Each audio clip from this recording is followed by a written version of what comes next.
Galvanize is known for providing the most cutting-edge tech education and the most collaborative workspaces in the industry. On this episode of Out of Office, brought to you by Galvanize TV, we sit down with Janine Shea, the founder of Flex Gym Share. And now your host, Katie O'Block. Hi, welcome to Out of Office. Thanks so much, Janine, for being here for our very first episode. Oh, absolutely. Thank you for having me. Yeah, so you are running a company right now called Flex Gym Share, which is bringing gym memberships to the sharing economy. We're going to get to that. But first, I really want to chat about your journey in getting to the Flex point. So tell me about your past, and have you always had the entrepreneurial spirit? Sure, yeah. So I started my career in investment banking. And I was a finance major in business school, so it was something that I gravitated towards immediately. But I realized pretty quickly that the work-life balance was not right. I was in the office till 2 a.m. every night, weekends, holidays, and it was just a priority system that I couldn't really respect. So fortunately, I got out fairly early. I didn't get stuck in a lifestyle that prevented me from leaving. And it was at about 8.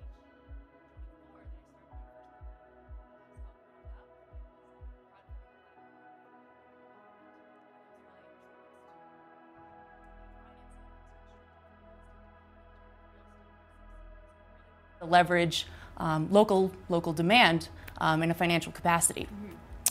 That lasted about 3 years. It was an amazing ride. We had some major successes, but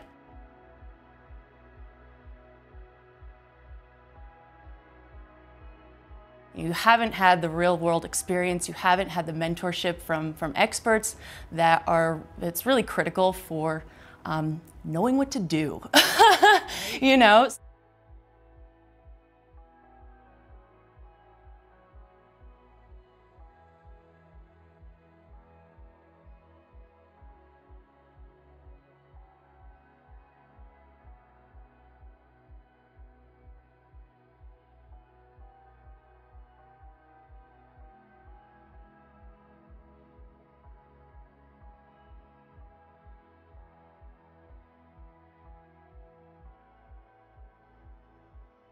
Seeing an entire puzzle and all the pieces that go into it, and there's so much that goes into starting a company, and I like that diversity. My day-to-day consists of marketing, operations, fundraising, the whole gamut, and that's much more appealing to me. In terms of have I always been an entrepreneur, at age 9, I first learned the word entrepreneur at my mom's bring your kids to work day, and it just stuck with me. I was obsessed with it. I didn't know at that point that I'd be running a company or have any notion of what that company might be.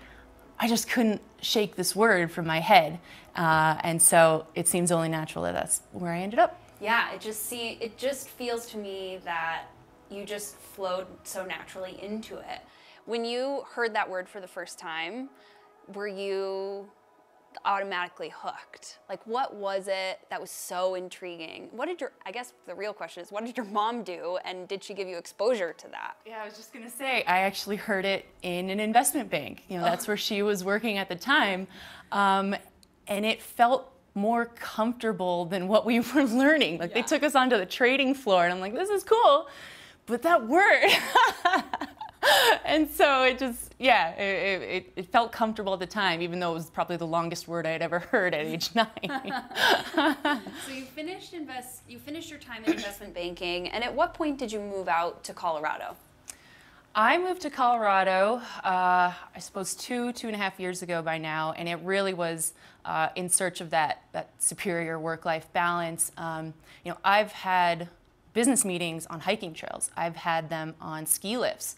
And it's totally appropriate. It's almost expected, that you're not as corporate. And I loved that. I absolutely loved that. So Boulder's the right spot for me in that regard, but I don't think there's any greater place to start a company than Boulder. Starting one in New York, you are a small fish in a big pond. Getting the attention of major VCs or other large stakeholders is so much harder. than operating in the Boulder ecosystem, which is very startup friendly. Right. You have the resources of major cities, you have prominent venture capital firms, you've got Galvanize, you've got access to incredible talent. I mean, my engineers are brilliant, and it's so much more accessible than anywhere else I've ever been. Yeah, yeah. So as you're moving to Boulder, is that when you kind of had the aha moment for Flex? No, it's not. Okay. When I first moved to Boulder, I knew I didn't want to start a new life in a new city and start a company like that. No, that was not going to work. That'd be too crazy. So I ended up working for this major software company. And the aha moment came when I was traveling for work with them. I was frequently on business trips for them. And it really hit me like I ran into a brick wall. One night when I was in the hotel gym was crap, and there were plenty of gyms in the surrounding area. I mean, real quality gyms, but they were charging $25 a day, and a business trip of four days. I'm paying more than the entire month at my gym back in Boulder. Do that every month on these trips, entirely unsustainable. And what struck me most was, $25. It's 6:30 p.m. on a Tuesday in suburban, Minnetonka, Minnesota. And these gyms are mostly empty. The idea of $25 to access that was ludicrous to me. Yeah. I was angry almost. And so I thought, how can we get these gyms to not charge $25 but $10? The solution had to work for them as well as the consumer. Otherwise, what incentive do they have? Sure. So what I realized was, if we involve their members in these transactions, that provides significant benefit to the gym, because gyms face one of the highest attrition rates of any industry. The average U.S. gym loses up to 50% of their members every year. And the main reason is the cost doesn't justify the use. Sure. Gym memberships are unused 85% of the time on average. I think we've all had that moment. Absolutely. Where we have a gym membership and we say, I don't really want to go there today. Totally. Not in the mood. And you look at your bank statement at the end of the month, you're like, oh, cool, $100 for 2 visits. Right. Sweet. But if you involve your members and you give them some way to benefit from this transaction that's already taking place, you can incentivize them to hold on to their memberships longer, because they're able to subsidize it. So that all of a sudden, the benefit to the gym becomes more retention, greater retention of their members, which is really paramount to them. But also by going from $25 to $10, what you're able to do is attract a much more local population. Gyms charge $25, and through our research, we identified that most of the people buying those days are travelers. So they're the ones that you can kind of get to pay $25, but their lifetime value is pretty capped at that. So when you attract a local population, locals, it's a larger population, it's a more consistent population. You're more likely to convert them into full-time members. They can generate word of mouth and referral business. So it really is to the gym's benefit to, yes, sacrifice that one-time, that revenue up front, but you really end up driving more foot traffic that totally compensates for it. And one of the cool things that I'm really excited about is one of our first gym partners in Boulder has actually sold more memberships by telling prospects about their partnership with us. Right. Hey, if you're not using your membership, we have this cool partnership with Flex where you can sell those days you're not using and make money back. And apparently their eyes light up and they sign those contracts. So are you using other companies in this sharing economy like Lyft, like Airbnb, to kind of inspire what you're working on over at Flex? Oh, absolutely. Something that really stuck with me was, I think it was Elon Musk who said, cars are unused 95% of the time. They're sitting idle in your home driveway or your work driveway, and that's just a level of waste that I'm so uncomfortable with. It's one of the reasons that I don't have a car. In Boulder's very accessible on foot and bike, because it's just so uncomfortable for me. And I felt the same way towards gym memberships, and I knew this model had been validated with great success in the hospitality industry, the transportation industry. I saw no reason why it couldn't work in the fitness industry, and it has. I love it. So we're going to take a short break, and then we'll be back with Janine to talk more about her experience with Flex, but then also her journey through Google's Black Box Connect and their Female Founder Edition. So we'll be right back. That was awesome. Great.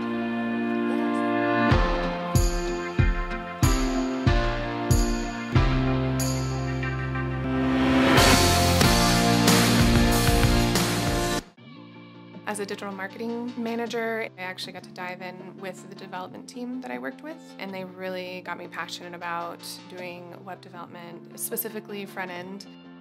I knew where I was going with my career. I wanted to move it a little bit quicker. You are diving into something that you've never seen before. It's confident building that you're like, oh my goodness, I did this in less than a year. I learned how to do this in less than a year, and I'm becoming a professional developer now. Tell me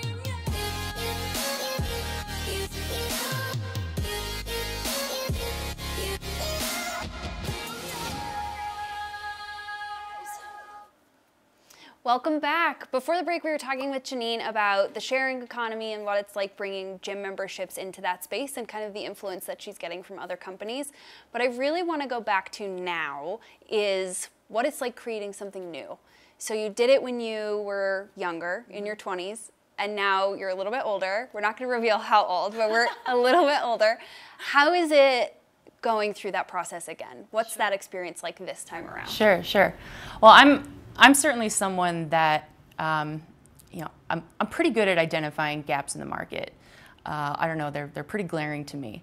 And when I see one that resonates with me on a personal level, like I've had that experience with it, I mean, coming to this realization in that hotel room was a visceral experience.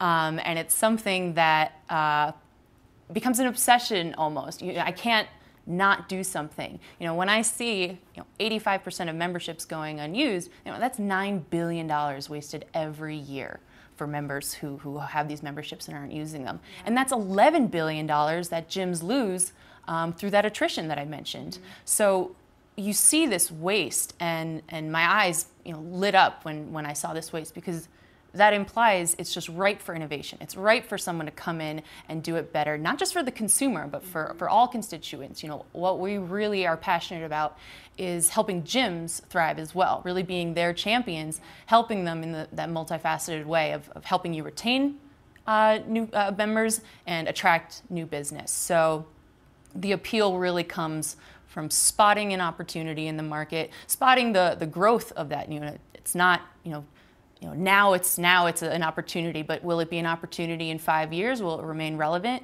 You have to take that into consideration as well. So that's certainly what inspired me to start a company this time around. I had more experience that I had garnered over the next remaining years, and I won't say how many. Now you're back to it. Yeah, now I'm back to it, and I love it. I mean, I'm thrilled. So one of the reasons that you mentioned that you left your finance background was this idea of work-life balance. As a founder and CEO, is that achievable, do you feel like? Or do you have that work-life balance that you were striving for when you left that industry? So the answer is yes and no. Yeah. I'm certainly not in the office till 2 a.m. as frequently. I give myself breaks because burnout is very real. You cannot sustain 100-hour work weeks for the number of years that's required to start, grow, and perhaps exit a company.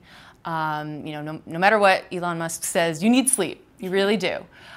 So that self-care, I'm actually able to implement into my routine, which you're frankly just not able to.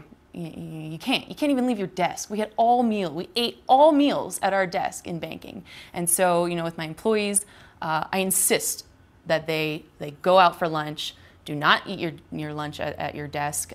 Take a walk around the block, every hour and a half or so.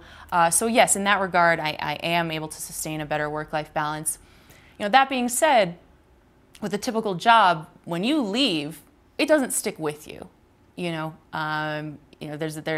an element of being carefree in that kind of position.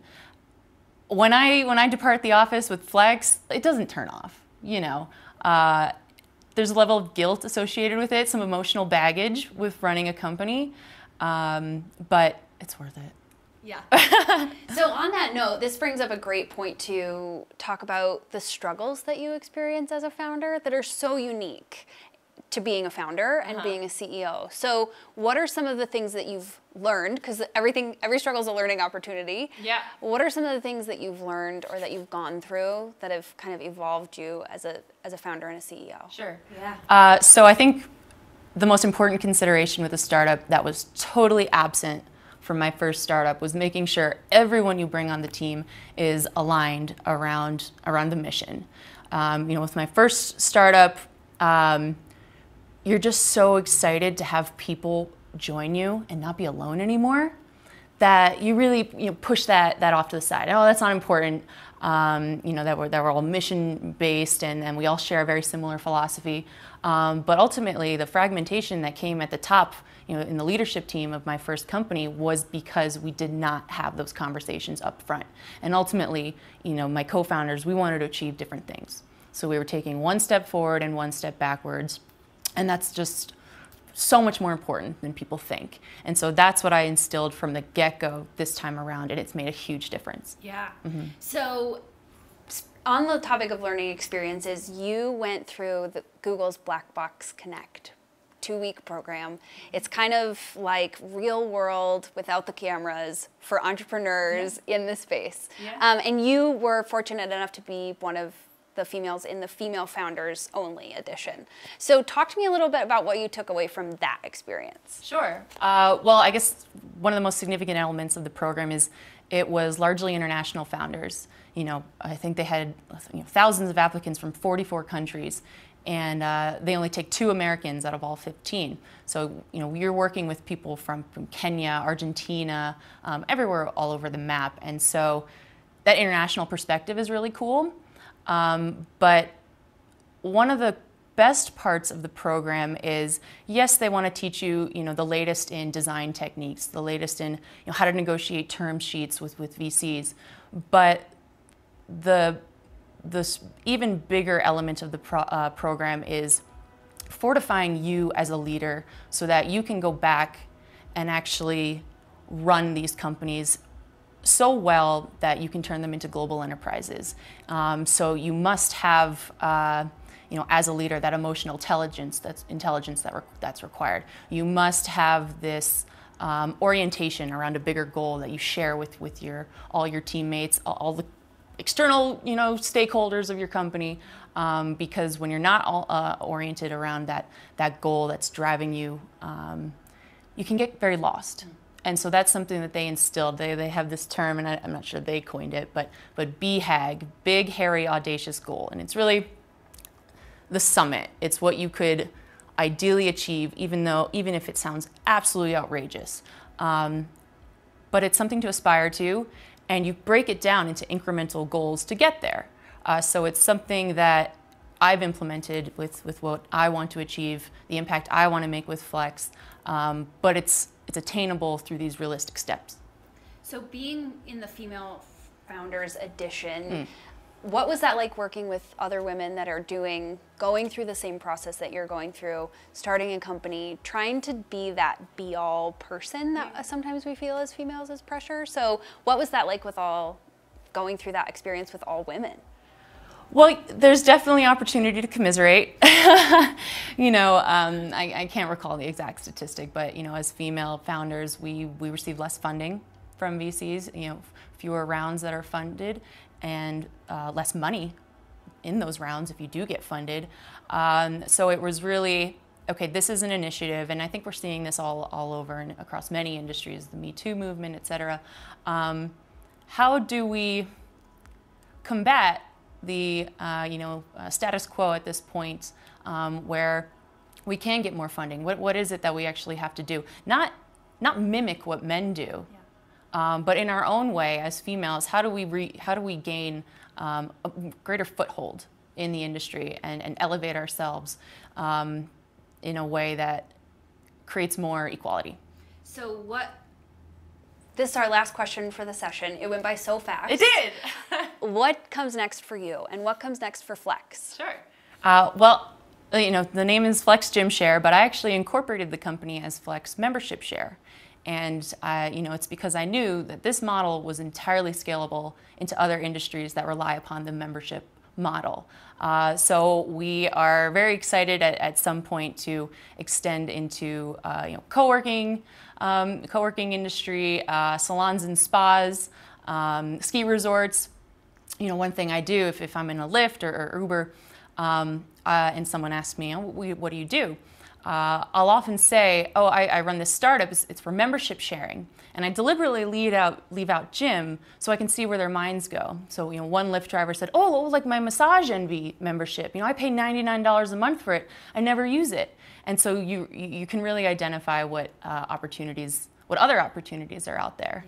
Yeah. For Janine, keep running this company until it makes the exact type of impact that I am aspiring towards. And it is taking these industries where waste is endemic and turning them into opportunities for new experiences, you know, create through making them more accessible.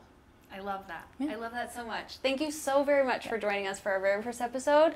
And thank you so much for tuning in to the first episode of Out of Office. Make sure to subscribe to the YouTube channel for Galvanize TV, where you can find more episodes of Out of Office and other great content.